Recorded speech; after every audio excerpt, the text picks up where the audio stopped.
Okay, I just set up my camera perfectly and now my forehead's suddenly out of frame, so that's not okay. So 2 weeks ago, I uploaded the first 2 parts to a scary story. Or I guess honestly, it wasn't even scary, it was just a really good fucking story. And then last week, I uploaded an hour-long video finishing that story. And I had a couple of you commenting that if I clicked on the blue links in the story, it would lead me to an entirely new story that was almost like a different point of view for the same story. And it would give more of a backstory to the girl in that story. I hope that makes sense. If you didn't watch that video, you're gonna have to go watch it because this one's gonna make absolutely no sense if you don't. And I doubted y'all, I really did. I was like, these links don't lead me to anything. This is not a new story. But it turns out that it is, and you guys were like screaming at me. You're like, I promise it is an entirely new story. Given that that was one of my favorite stories that I have read to date on my channel, I'm really excited to read this one. If you made it through those 2 videos or you read the story on your own, this is gonna be from Rachel's perspective. Thank you, Brandon, for allowing me to read your stories. They're so amazing. I really love them. I get really excited when the authors actually watch my videos. I don't know, I feel like it's cool. And I hope that it's cool for them too to see their story almost come to life, at least a little bit. So I have another scary story for you guys, except it's not even a scary story. I don't really know what to call it, honestly. I'm gonna get right into it. I just wanted to like explain the story before I just dove in because you can't just like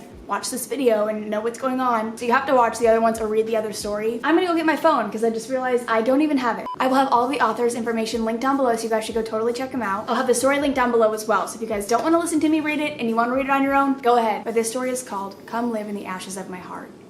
Journal entry 1. So I found a strange note in the basement. It was just one sentence and it says, "Come live in the ashes of my heart." Weird, right? It's a bit of a strange excitement, but I don't think it's enough to get me out of this funk. I moved into this house 2 days ago, and I already regret it. I'm tired and filthy, but that's not the problem. And the house itself, while very old and sometimes creepy, is also very beautiful in a lot of ways. It's certainly nicer than anywhere I've ever lived before, even if that isn't saying much. And what I just found in the basement is the most interesting thing I've run across in a long time. The problem is that I never should have moved here with Phil. After being with him for 2 years, I knew in the back of my head that there were problems that went beyond the normal growing pains of a relationship. I think Phil knows it too, and that's why he suggested the move to a new state, as though the stress of moving in the isolation of a new town was going to somehow bond us closer together rather than drive us apart. But let me be clear, Phil's a good guy. He drinks too much at times, and he doesn't always have the best judgment, but he's generally responsible, kind, and loyal. I just don't think he's the right person for me. I knew it before I agreed to move. I knew it when we closed on the house, and I certainly know it now, sitting in a room packed with boxes stuffed full of reminders of our lives. But still, I can't put all the blame on him. I was fool enough to go along with it, both of us playing relationship chicken, revving our engines and careening towards each other faster and faster, daring the other to be the one that stays. No, that's enough. This just isn't working anymore, and I think I'm just about there.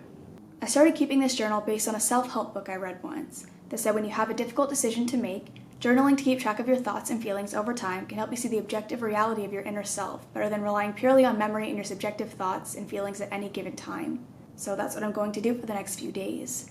And then when I look back at it, if I'm still feeling like I do right now, I'm going to tell Phil it's over. But back to what I just found in the basement.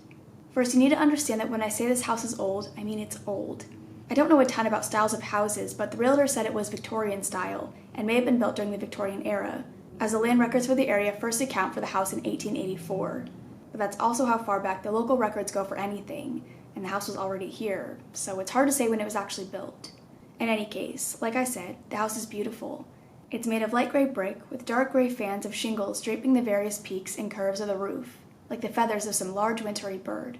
And the rooms inside are a strange mix of large open spaces and tight alcoves and hallways. And while the entire house has a certain weight to it, I kind of chalk that up to it being so old, and most of the weird feelings I get come from when I'm in the basement anyway. The basement is surprisingly clean, being comprised of 2 large rooms devoid of any furnishings except for a row of empty gun racks that are built onto the wall. My initial thought was to replace them with bookshelves at some point, but now I'm starting to wonder if I'll be here long enough for it to matter. Anyways, enough about that. It's time to talk about the note that I found. So I was moving some boxes down here when I noticed something sticking out of one of the walls. It was a piece of folded paper, so yellowed with age that I was afraid it was going to crumble when I opened it. It held, however, and I saw written inside that single line in beautiful handwriting, "Come live in the ashes of my heart." I checked the place in the brick I had pulled it from and saw there was a gap in the mortar. I didn't look closely at the time because of the lighting, but I think I'm going to go back down there with a flashlight and check it out again. Something is weird about that room anyway. I haven't measured it, but I would swear that it's several feet shorter than the other room. And while there are reasons that could be the case, I almost feel like the brick wall with the note was built later than the rest to divide the basement. The brick looks slightly different from the rest. or at least I think it does. Who knows? I'll write more when I'm done checking it out. If I'm going to write this stuff down, I would like it to be more than just me complaining about my boyfriend problems. Fuck, I'm so lonely out here. My job doesn't start for 2 weeks. Anyways, signing off for now. Journal entry 2. There's something behind that wall. I went back down there, shined a flashlight into the gap in the mortar, and it goes all the way through. The hole was too small for me to see and shine the light at the same time, so I got a screwdriver and I poked out some more of the mortar until I could remove the brick.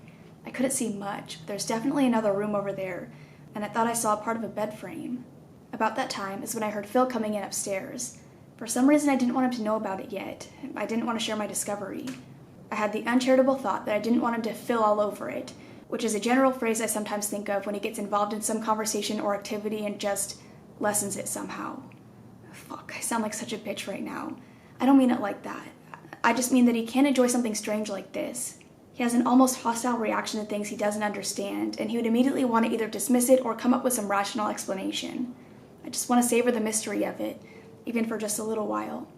I put the brick back quickly and went upstairs, managing to avoid mentioning the note or the hidden room I had just found without strictly lying to him.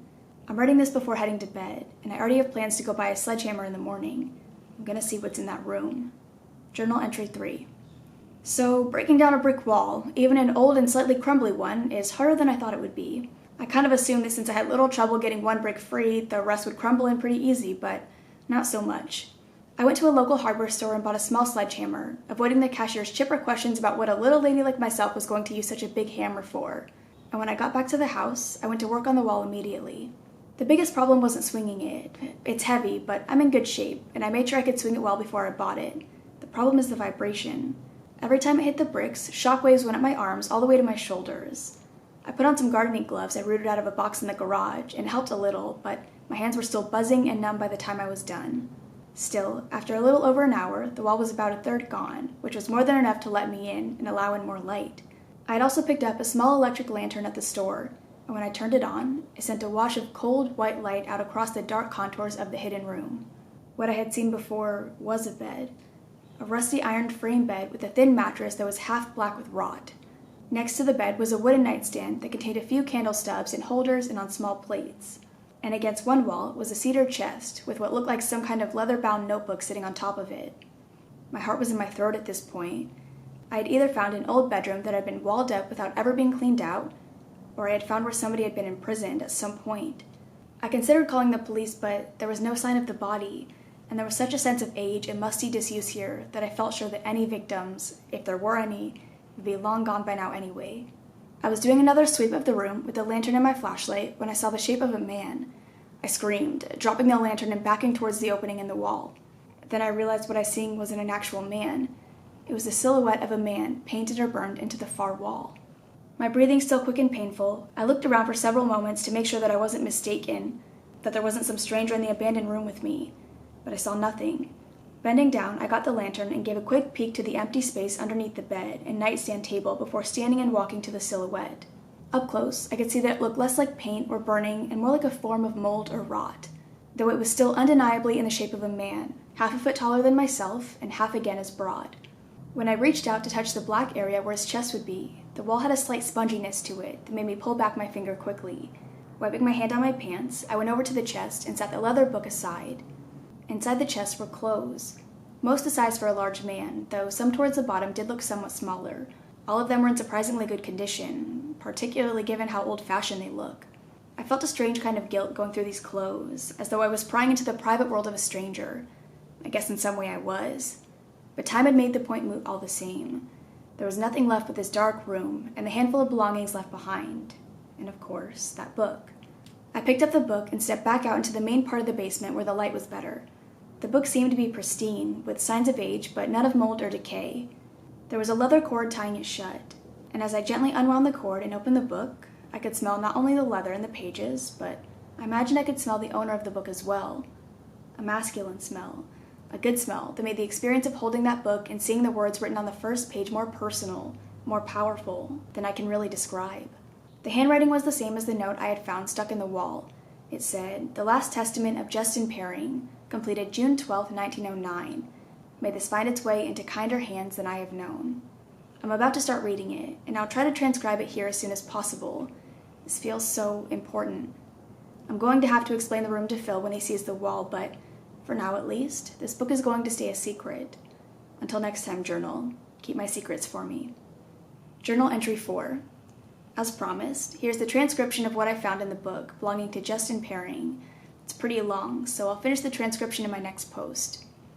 As I write this, I'm a 21-year-old man of what I believe to be sound mind and firm spiritual foundation. Despite what I've been told over these last 8 years, I am not insane, and I'm not possessed by the devil or any of his lesser imps.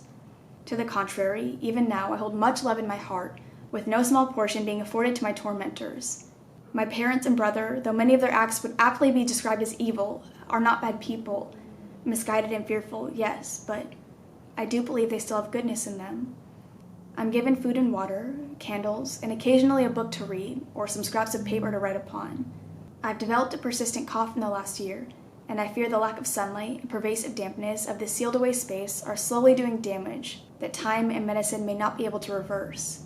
I know I get sores at times for my infrequent ability to bathe, and the twin stenches of myself and the waste bucket in the corner are imperceptible to me now. I try to separate my hate from my situation and those that cause it, and most of the time I think I succeed. My hope is that writing this will help further. I turned 21 2 weeks ago, and as a gift, my brother John gave me this notebook and a new set of Waterman safety pens. I didn't know such a thing even existed, and it truly is wonderful to have such a convenient writing tool.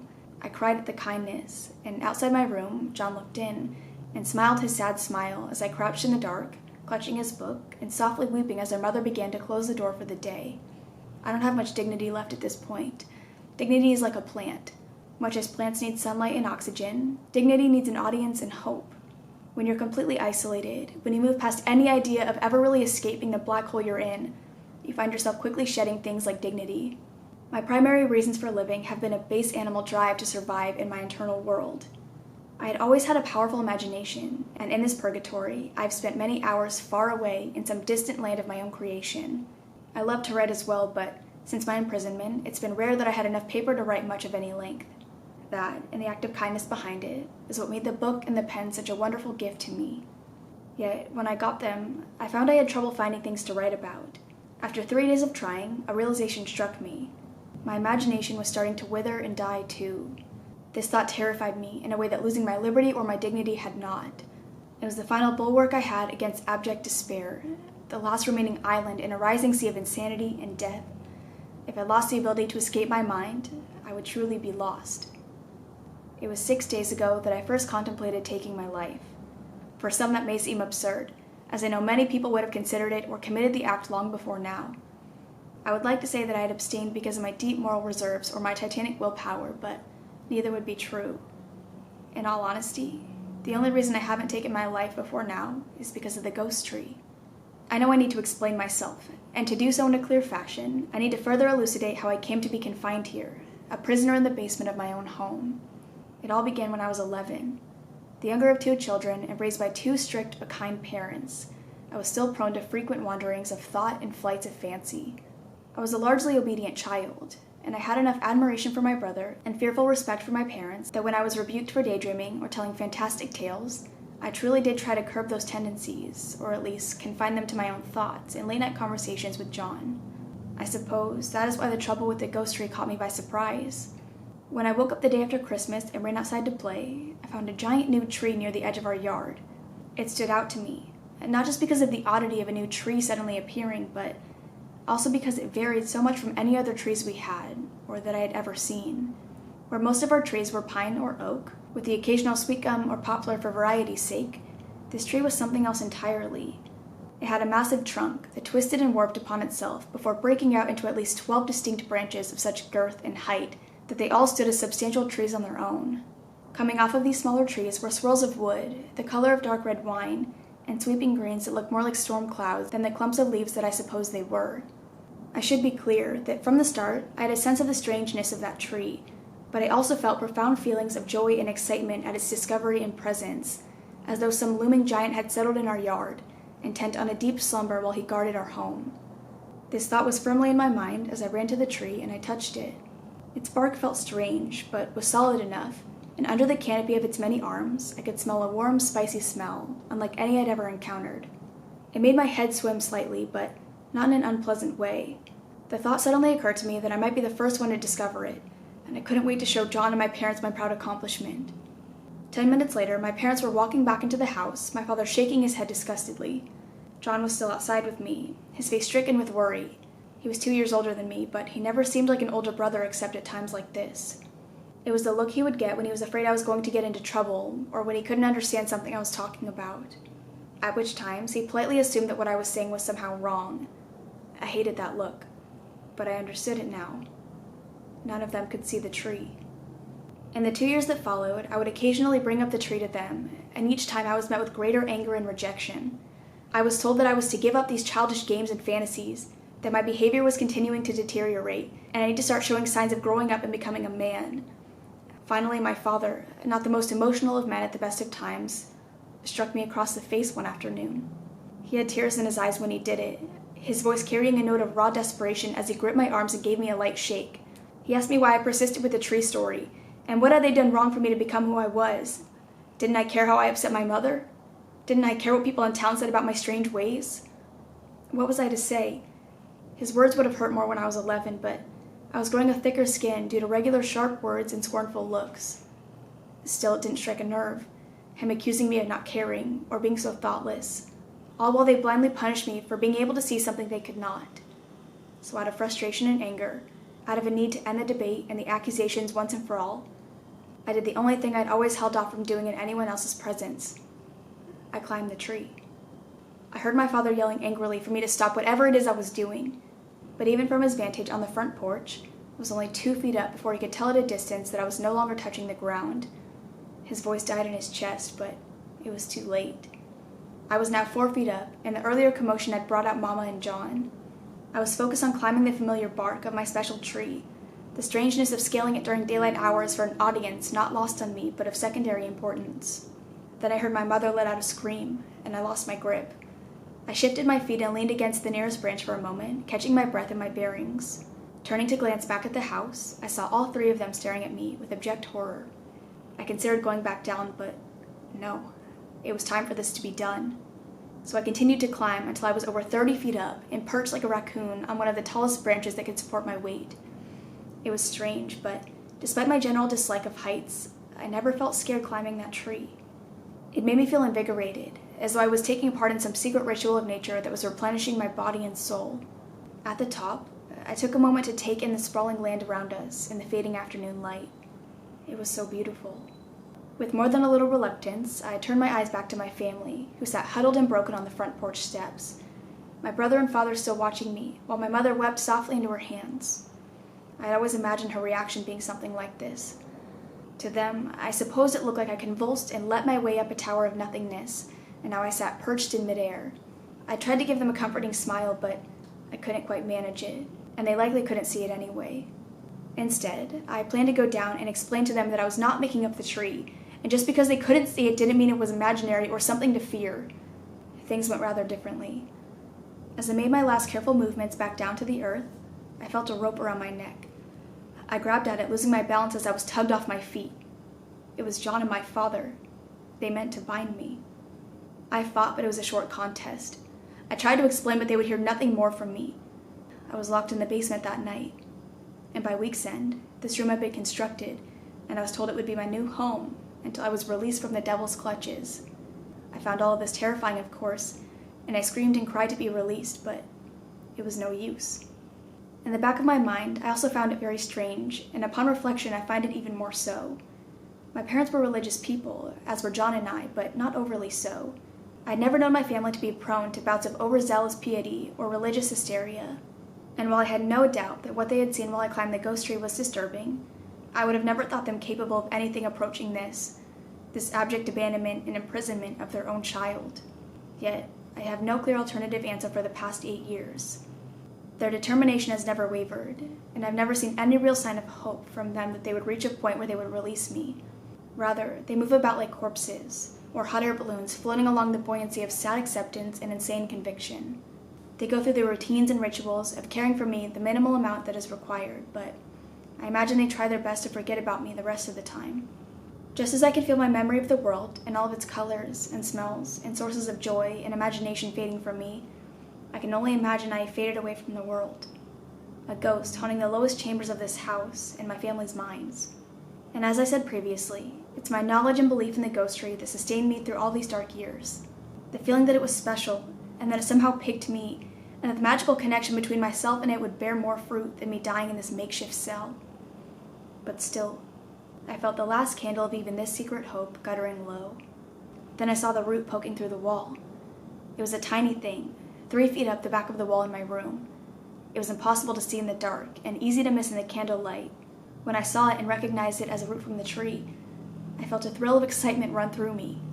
Reaching out a probing finger, I touched the tip of it gently, and gasped at the rush of energy that shot through me at the contact.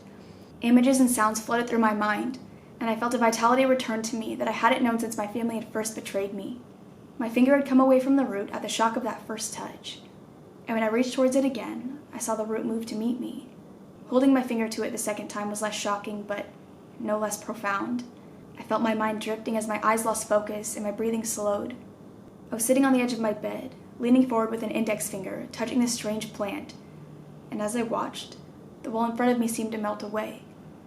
It was no longer a brick wall, or even the bare earth behind it. Instead, it was a large tunnel, a foot taller than I was, wreathed in roots from the ghost tree, and filled with a sweet-smelling breeze. The smell was the most powerful part of the time, as though my body and mind were so starved for air that wasn't rancid and stale that the breeze from the tunnel sent me into a deep state of euphoria. I stood and walked into the tunnel without hesitation, unaware of where I was going, but resolute in my determination that any place had to be better than the one I was leaving behind. As you might imagine, I had much to learn. Okay, honestly, that's all I'm gonna read for now. I didn't realize how long these parts were gonna be. I really thought that I was gonna get through all 4 right now, but I'm slowly losing my voice. I promise I'm not gonna make you wait even a week. I'll probably just do this, and then my next video that I upload will be the second part to this. I just have to take a break. But I hope you guys enjoyed. I can't believe that I almost missed this. Honestly, I would have been so upset with myself if I never read this. I thought the entire thing was going to be from Rachel's perspective, which I feel like maybe in the next part, because I think there's 2 more parts to this. I'm assuming in the next part or the 4th part, it explains why she got locked in there, because if you guys watched the last one, if you didn't, okay, spoiler alert, but I don't know how you got through that and you're not fucking confused. Again, hope you guys enjoyed. If you have any other stories that you want me to read, please send them to me. I'm really enjoying doing these again, and now I just want to do them all the time. But I love you guys. I will see you in the next one. Bye. I hate losing my voice. I want to finish the story so bad, but I know I need to give myself a break and I have to edit this and get it uploaded. I want to die. See ya. I don't want to wait.